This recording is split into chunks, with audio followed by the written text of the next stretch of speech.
I am so excited to now introduce our featured guest, Congressman Jim Clyburn, the Assistant Democratic Leader in the House of Representatives and a Democrat from South Carolina. Thank you so much, Congressman. Thank you.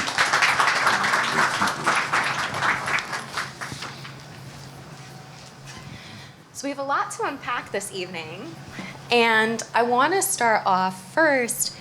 Just now, when we heard Mr. Womack speaking with Joe, he mentioned things like the murder of George Floyd. He mentioned about representation in Congress and how important those moments are. Why is it important for our energy and our industry, our workforce as a whole, to recognize the political and social forces at work to create a diverse workforce? Well, first of all, thank you very much for having me, and thank you, Chris, for your friendship over the years. When I first met Chris some years ago on a golf course, he didn't know how to count. I noticed that he's been pretty successful with the Southern Company, so he finally learned how to count and get to the bottom line. So I want to congratulate him so much for that achievement. In addition, you mentioned at the outset that today only about 9% of African Americans are represented in the clean energy area, less than 30% of women. One of the things that we came into focus with the murder of George Floyd was the fact that there was a lot of intentionality in making these kinds of numbers. We hear talk all the time about Black Lives Matter, and a lot of people get a little nervous about that. Well, the fact of the matter is, all you have to do is look at that incident and others around it, some that followed it, and you'll know that in the many areas and in the minds of many people, Black lives do not matter. And if your life does not matter, then your livelihood is of no consequence to anybody's thought process. And so when you're looking at energy and the future, if you are interested in everybody's livelihood, then you got to start looking at ways for you to create pathways in the clean energy field in order to bring people in who are not ordinarily there. So if you had 9% now for African Americans, then you got to look at ways to get up to at least what I call equity. Now, I never argue for equality. I always argue for equity. So 9%, in order for equity to be present, it should be at least 13%. So that's where I am. Why is it that when we talk about an inclusive workforce, when we talk about the energy sector, why is that good for business and the planet, as well as for the workers? Well, it seems to me that if you own a business, I grew up in a house. My father was a minister, but my mother was a college-educated beautician who took her degree and hung it on the wall of her beauty shop. And she kept on being the beautician. And when she passed away at a very early age of, she was only 55 when she passed away, she had 16 operators in 2 beauty shops. Now, it indicated to me that you have to look at the communities that you're serving, as she did. Because in addition to being a very successful beauty shop owner, she was the largest fundraiser for the NAACP in my hometown of Sumter. And one of the earliest NAACP cases in the South was a case called NAACP versus Nash. That was a case that grew out of the attempts on the part of southern states to break the backs of the NAACP by filing these lawsuits. And my mom's took it upon herself in that beauty shop to go out and raise the money that was necessary to fight that lawsuit. So she was demonstrating to me what it meant to live in that community, not just for people to come to have their hair done, but she had to reflect a certain amount of citizenship in that community. And that's what corporations have to do. And I admire the Southern Company. I've been watching them for a long, long time now. They don't work in South Carolina, but if you take one step across the Georgia state line, you find them operating down there at the Vogel plant that I've had a little bit to do with.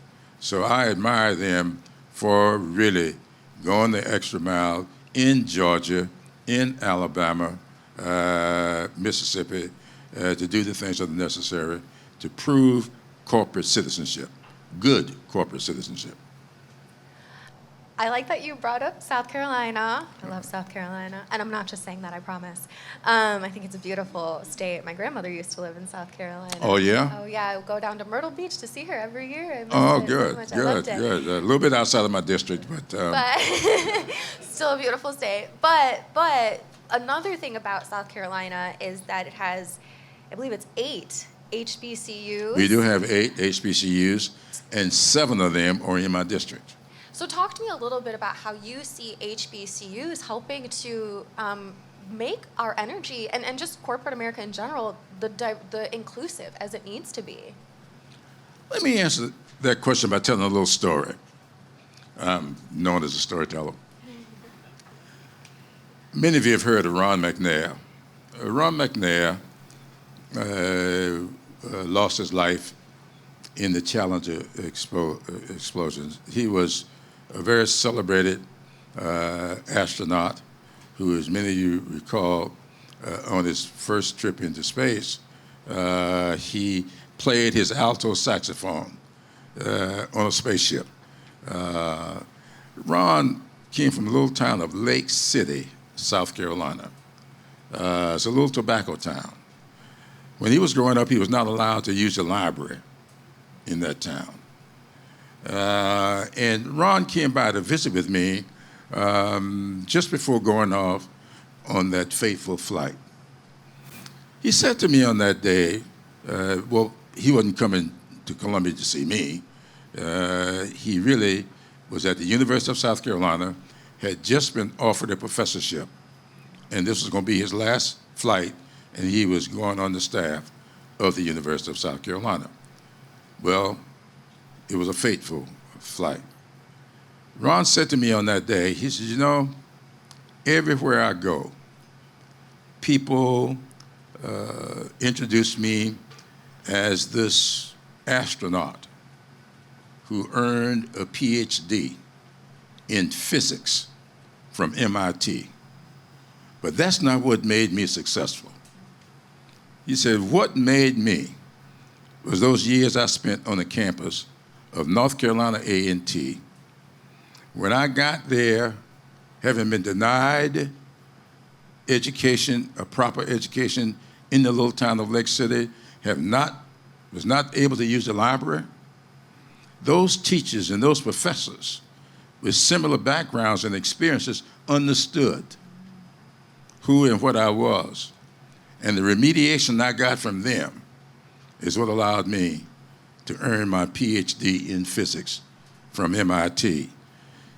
He explained to me what a lot of people seem not to understand. If you take black girls and boys off of the sea islands of North Carolina, South Carolina, Georgia, and Florida, and allow them to get their footing in these small classrooms, being taught by teachers, professors with similar backgrounds and experiences, it makes a difference. And that, to me, is what I think has made the Southern Company so successful and other companies like it. Others are doing the same thing these days. I now interact a whole lot with Dominion Energy, with Duke Energy. They're all participating with HBCUs in South Carolina. South Carolina State University, my alma mater, is the only HBCU in the country that offers an accredited degree in nuclear engineering. And quite frankly, South Carolina, 54% of our energy comes from nuclear. And I know there's been some issues in the past, but if we are going to do the things that Chris says need to be done to meet our energy needs going forward, we are going to have to get serious about an all of the above approach to energy. It's going to be renewables, but quite frankly, and some of my friends get nervous when I say it, but nuclear has got to be in the mix. How do you see, or what do you see as the government's role in building this inclusive workforce in our clean energy sector?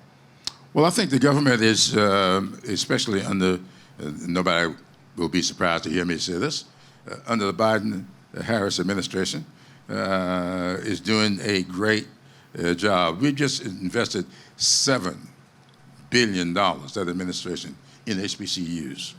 They're investing in 3 HBCUs in South Carolina.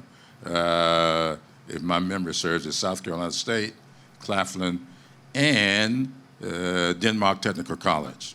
And let me say something about that. When we talk about energy, the first thing we think about, these lights in here. You don't need a 4-year liberal arts degree to learn how to be an electrician. And that's why we've been insisting upon these 2-year colleges, like Denmark Technical College, be a part of these kinds of initiatives.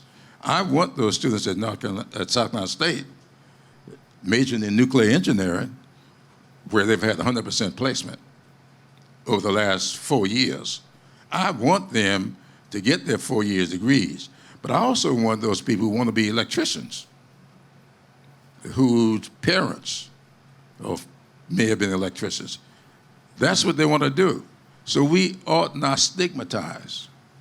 So I think that the government, and that's why Joe Biden, when he was campaigning, a lot of people didn't catch what he was saying. He kept saying that he wanted 2-year colleges, community colleges, to get as much benefit from the government as these 4-year liberal arts institutions. He said that throughout his whole campaign. Nobody focused on it. I think that people just thought about community college. He wasn't talking about just community college.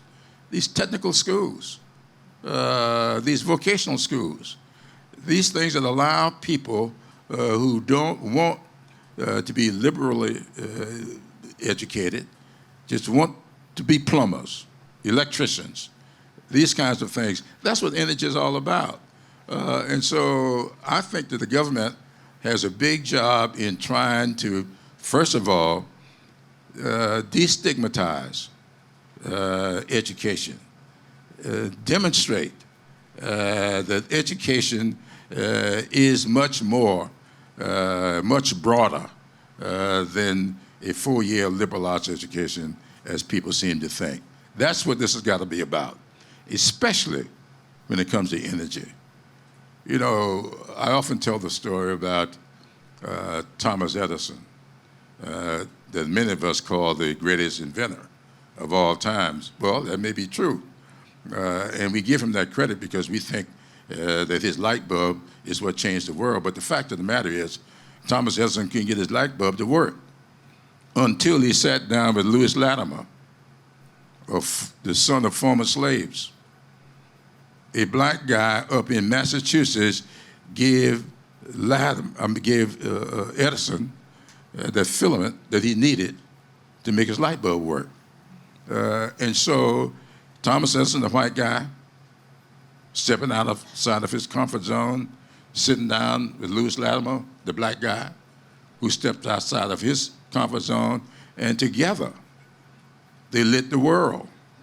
And so the government has got to be sure that we do the things that are necessary. When I tell this story to most high schools and colleges and universities around, they never heard of Lewis Latimer.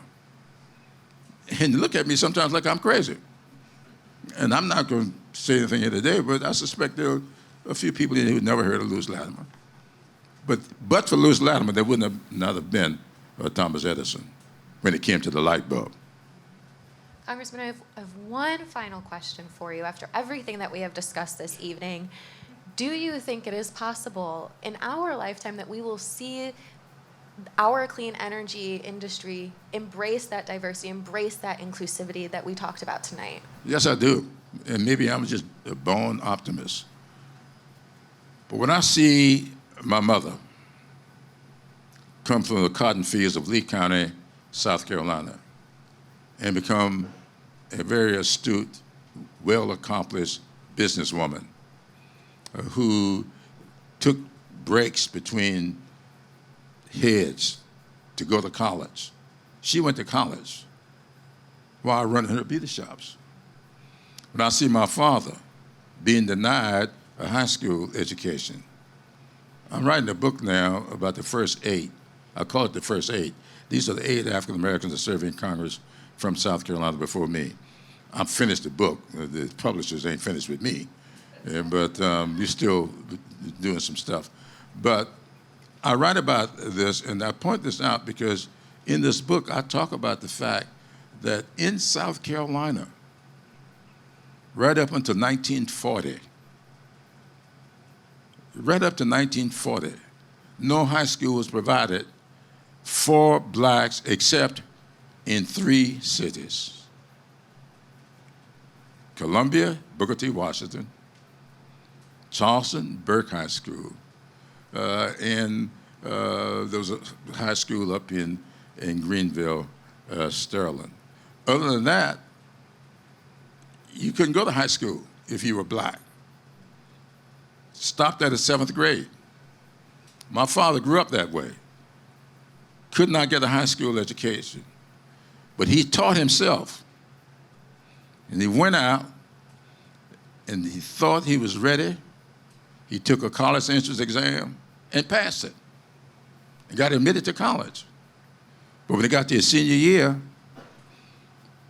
they called him into the office and said, now you cannot come back until you bring us your diploma, your high school diploma, because state law would not allow us to give you a college degree until you produce a high school diploma. He couldn't produce one because he didn't have it. So he never finished college. He was dead 20 years before the college awarded him his degree. Now, when I see that, my own parents, then I know what can be done. What we have to do is develop the will. Develop the will. Our high schools are there. They do the best that they can. Our colleges do what they can with what they've got. Our governments at the state and federal levels have got to do what is necessary to make sure. I don't know a whole lot about this young lady that you're going to hear from later, but I know that she was a National Teacher of the Year. I know that. And I know a little more about the challenges of her background that she overcame to do that. So if my parents could do it, and she's much younger than I am, and she's doing it, we can do it. All we got to do is develop the will to do it. And that's why I really admire what's going on with this administration now. They have the will, and we are creating the way to get this done. Congressman, thank you so much for your time this evening. And again, thank you so much to our sponsor, Southern Company, for helping facilitate this discussion tonight. That does bring us to the end of our program. Thank you all for attending this evening.